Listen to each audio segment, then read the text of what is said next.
Olá, pessoal. Meu nome é Alice, faço parte aqui do time do Alicerce e hoje a gente vai falar com a Rayane no nosso podcast RH que Transforma. A Rayane tem uma trajetória incrível de carreira e vai compartilhar um pouco com a gente da experiência dela. Rá, por favor, conta pra gente um pouco da sua história, fala pra gente da Rayane na pessoa física, da pessoa jurídica, conta pra gente. Me chamo Rayane, né, como a Alice apresentou para vocês. Vamos primeiro apresentar como pessoa física, né, porque veio primeiro que a pessoa jurídica. Eu tive o desejo, né, a vontade de cursar psicologia, eu ainda estava no terceiro ano do ensino médio. Hoje eu sou psicóloga já formada, e aí eu tinha um professor no terceiro ano que era assim, o que ele dissesse para mim era regra. E eu acreditava aquilo como verdade absoluta e como o caminho do sucesso. E aí eu cheguei para ele e disse assim: Ó, Leandro, eu tô querendo fazer psicologia. Ele, não, faça não, minha filha, não dá dinheiro não, vai escolher outra coisa. Sendo que eu era muito nova, né? Então Leandro, que era um deus para mim, estava dizendo que psicologia não ia dar dinheiro, minha vida parou ali, o que é que mais eu ia fazer, né? E aí, quando acabou o terceiro ano do ensino médio, fiquei um ano só trabalhando, não na área. E aí, minha mãe fez assim: filha, você precisa fazer faculdade. Eu preciso fazer faculdade, mas eu vou fazer o quê? Se o que eu queria fazer, eu não posso fazer. E aí, eu tive tenho um tio que é uma referência para mim. E aí, ele disse assim: ó, vá fazer. Porque você precisa fazer o que você gosta. Quem vai lhe dar o seu sustento, a sua parte financeira, é a sua carreira, o que você constrói dentro dela. E eu fiz, tá, vou fazer. E aí fiz psicologia, fiz no intuito de, quero me especializar em crianças, quero trabalhar em consultório, porque eu amo criança, tenho muitas habilidades com criança, e era nessa área que eu queria investir. E tinha um desejo de conhecer a organizacional, né? Aquele desejo bem distante por curiosidade. E aí, no quarto período, eu tive a oportunidade de estagiar, em organizacional. E aí, quando eu recebi a ligação de um convite para estágio, e aí a pessoa que me ligou disse assim: olha, o endereço é esse, sendo que era muito longe da minha casa. Eu moro no Recife, é porque para vocês não vão entender, né? Mas eram acho que uns 40, 30 quilômetros de distância. A gente entende, sim. Eram uns 30 quilômetros de distância da minha casa. E eu, muito nova, eu disse assim: não vou não, acho que eu vou me perder, como é que eu vou de ônibus para lá? Aí depois eu fiz assim, não, eu vou. Eu vou porque não custa nada eu ir. Aí meu namorado na época me levou junto com ele. E aí quando eu cheguei, era indústria, né? Era a primeira indústria que eu tive contato. Quando eu cheguei lá, nova, 18 anos, que eu vi que para dentro da indústria tinha uma faixa de pedestre, eu fiz, meu Deus, isso aqui é enorme. É isso aqui que eu quero. Mas aí fui, né? Bom, Fui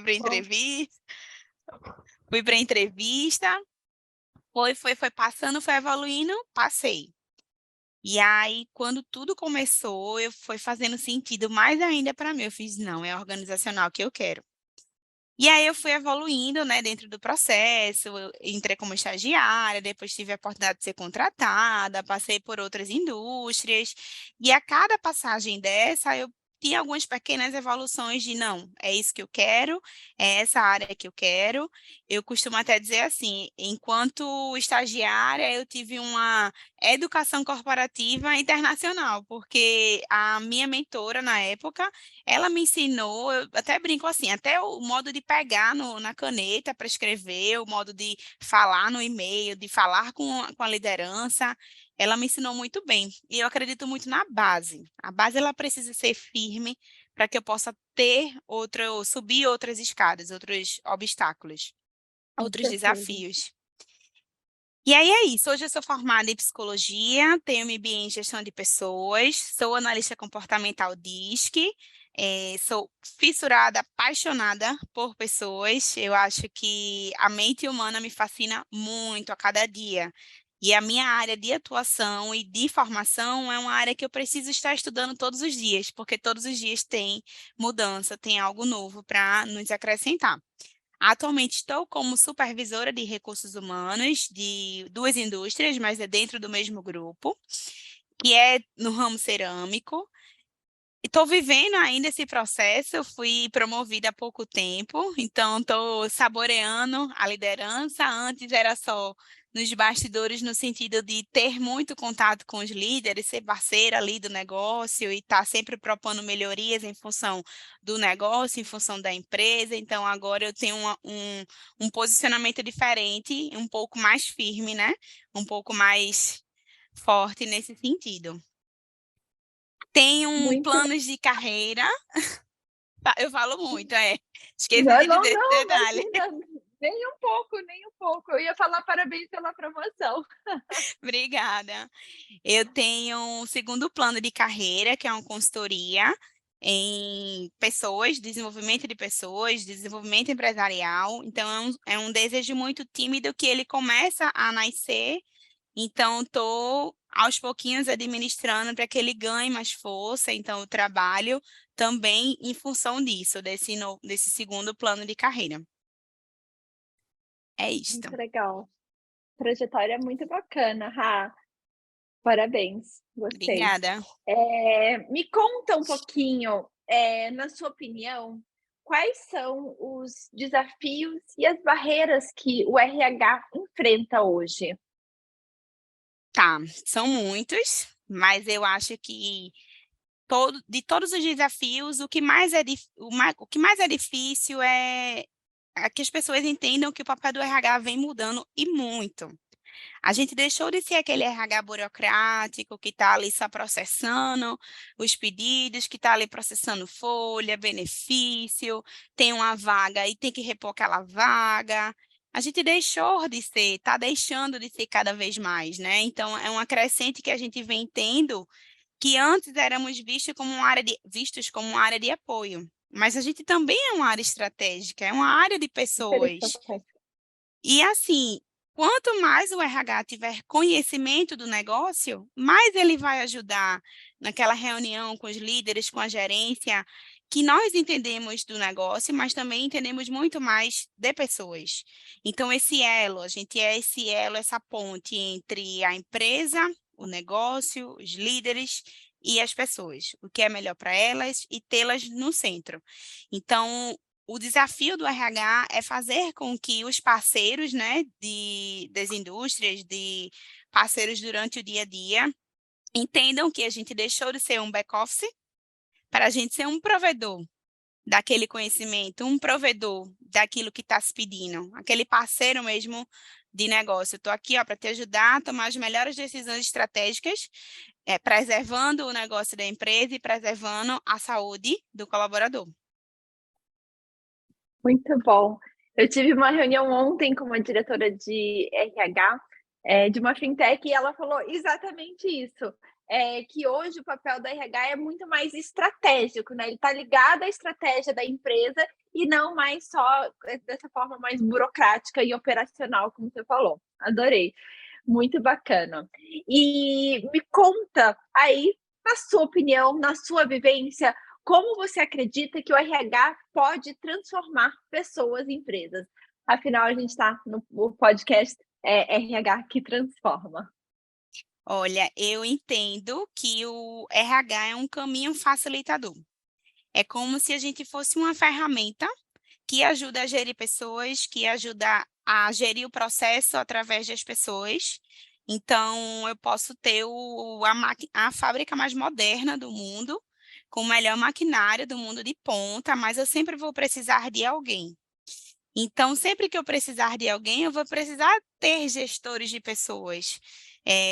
Só o processo, só o apertar no botãozinho lá, eu preciso de uma estratégia por trás disso.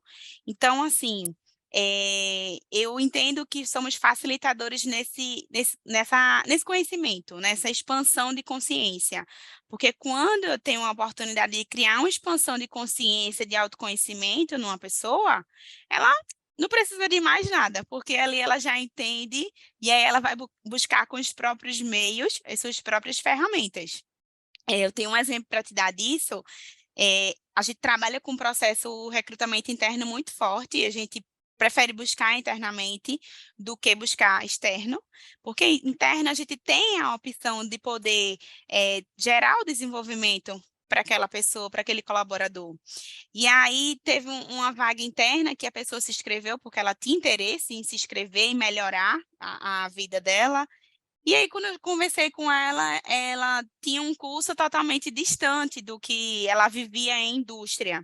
O curso técnico que a pessoa tinha ia levar ela para um outro viés de atuação. E durante a conversa eu percebi que não era aquele viés de atuação que a pessoa queria.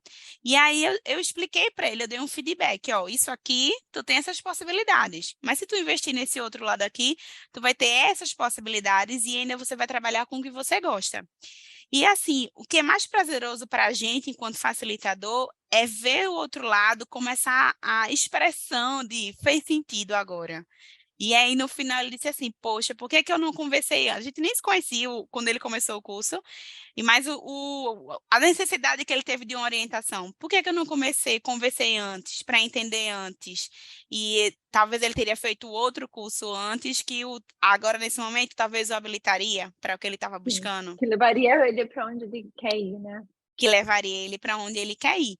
Então, eu acho que o principal desafio e a principal necessidade e o principal meio de um RH é ser esse facilitador. Eu preciso criar expansão de consciência nas pessoas para que elas possam seguir, fluir o caminho que elas desejam.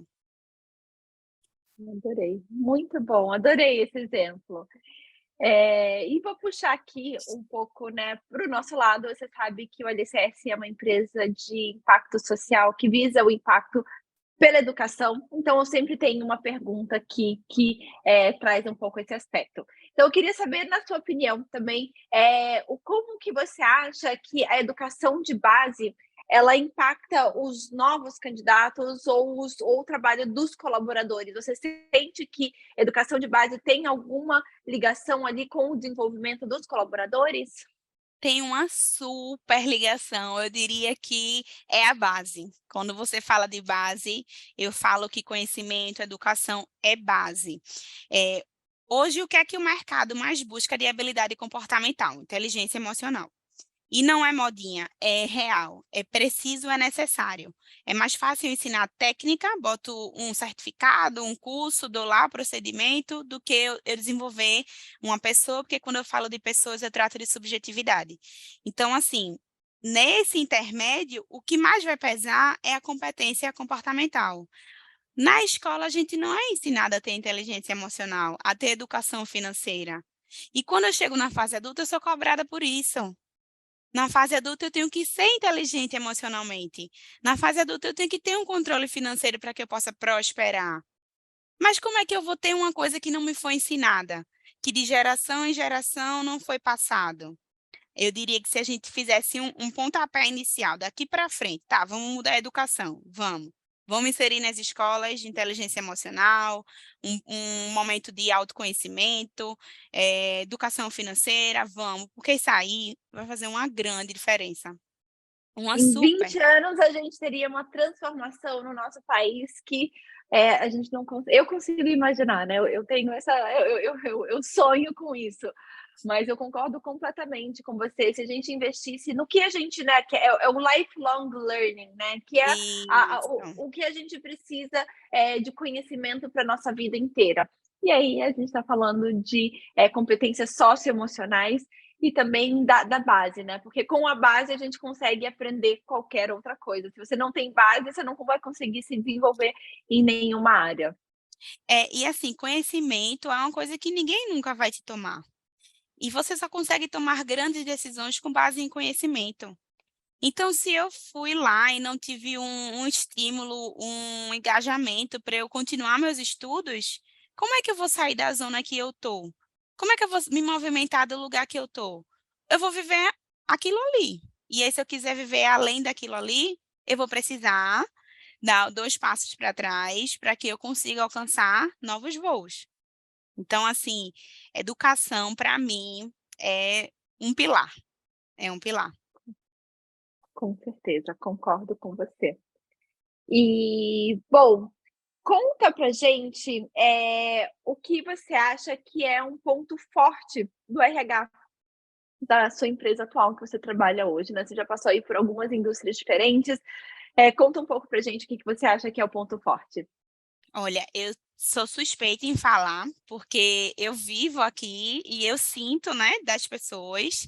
Eu sou apaixonada por indústria.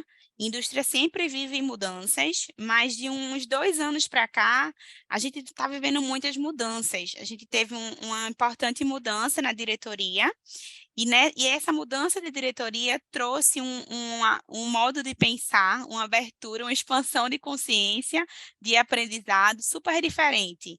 E vem sendo estimulado o melhor de cada um.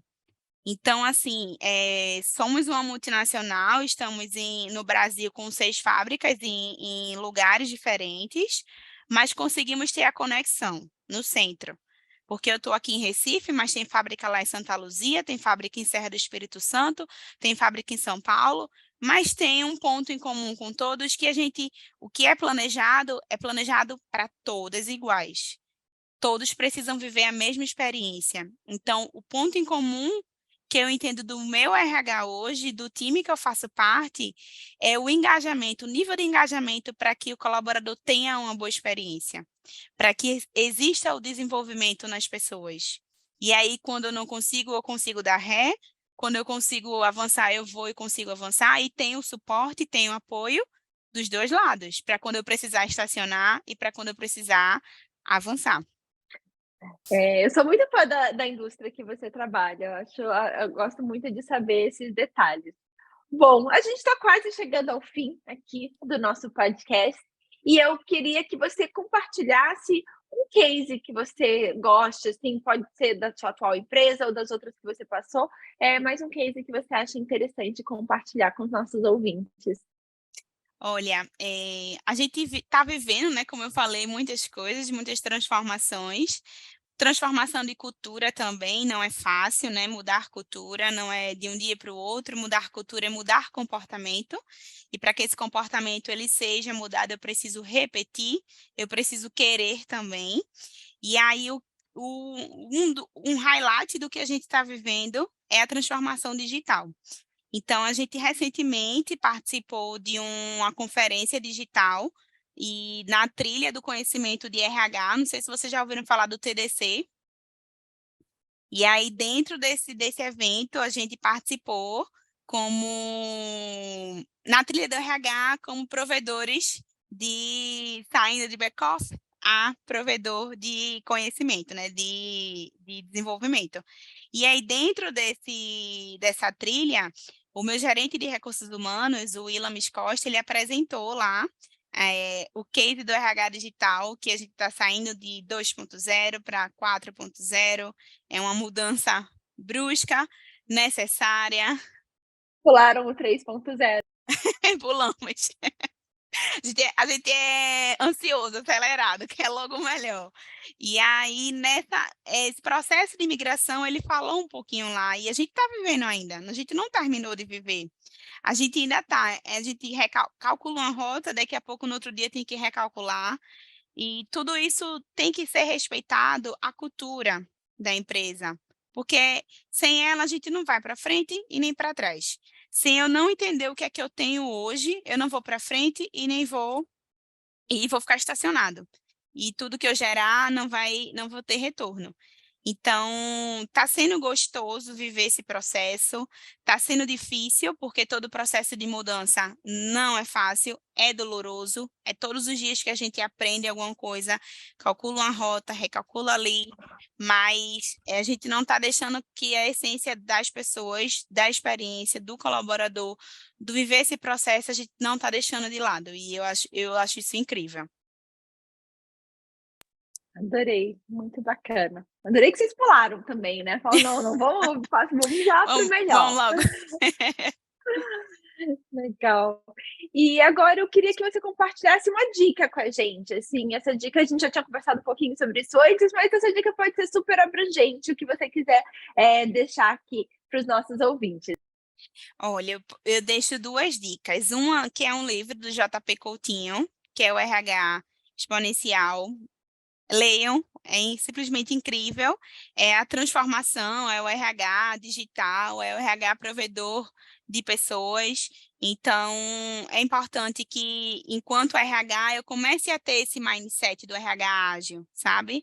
E ele fala muito isso no livro, é o nome do livro. E aí, quanto mais cedo eu ter esse pensamento, eu entender esse pensamento, mais rápido eu vou conseguir acelerar os processos, acelerar o meu conhecimento, o meu autodesenvolvimento e entender o caminho certo que eu estou indo. Se você perguntar para mim, Rayane, eu quero uma mudança financeira na minha vida, autoconhecimento. Eu quero melhorar minhas relações, autoconhecimento. Eu quero ser promovido e quero fazer uma viagem, autoconhecimento. Tudo, Alice, hoje gera em torno de eu preciso me conhecer. Porque me conhecendo, eu vou saber os caminhos que eu vou precisar ir. E aí, nesse precisar ir, eu vou saber os limites. E vou saber o que é que eu preciso. Não é o que eu preciso ser, é o que eu preciso conhecer de mim no processo. Para que eu seja o que eu estou almejando, para que eu consiga alcançar o objetivo. Então, o processo de autoconhecimento é para sempre. Ele não é atemporal.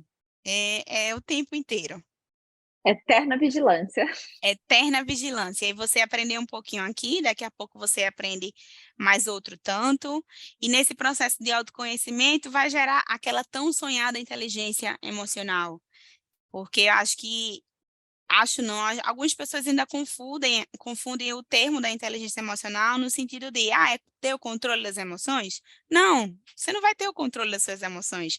É uma resposta que seu corpo dá a você. Mas o que você tem como controle é o que você tem nas mãos. O que é que você pode reagir à frente àquela situação? Como você pode reagir com aquilo? É isso que te faz ter inteligência emocional. É você ir na raiz do que está causando aquelas emoções. Então, se eu pudesse Muito bom. indicar um livro, seria J.P. Coutinho. Se eu pudesse indicar um canal que fala sobre autoconhecimento, que proporciona isso, é do Pedro Calabres. O canal dele é Neurovox, que fica no YouTube, no Instagram também. Excelente. Muito bom, muito bom. Eu adorei as dicas. Não imaginava que você ia dar essas dicas. Gostei muito. Eu sou uma pessoa que gosto muito de estudar autoconhecimento. Concordo com você que tudo na nossa vida, para a gente melhorar os relacionamentos, tudo a gente precisa de autoconhecimento. Muito bom, Rayane. Adorei, essa Obrigada. participação aqui no nosso podcast RH que Transforma. Foi um prazer em tê-la aqui conosco e espero voltar a falar com você ainda muitas vezes. Parabéns pela sua trajetória. Obrigada, eu que agradeço. É uma honra para mim estar aqui. Amo estar falando de pessoas de RH, então, para mim foi como estar em casa. Fiquei muito, muito feliz. Obrigada, viu? Obrigada. Tchau. Tchauzinho.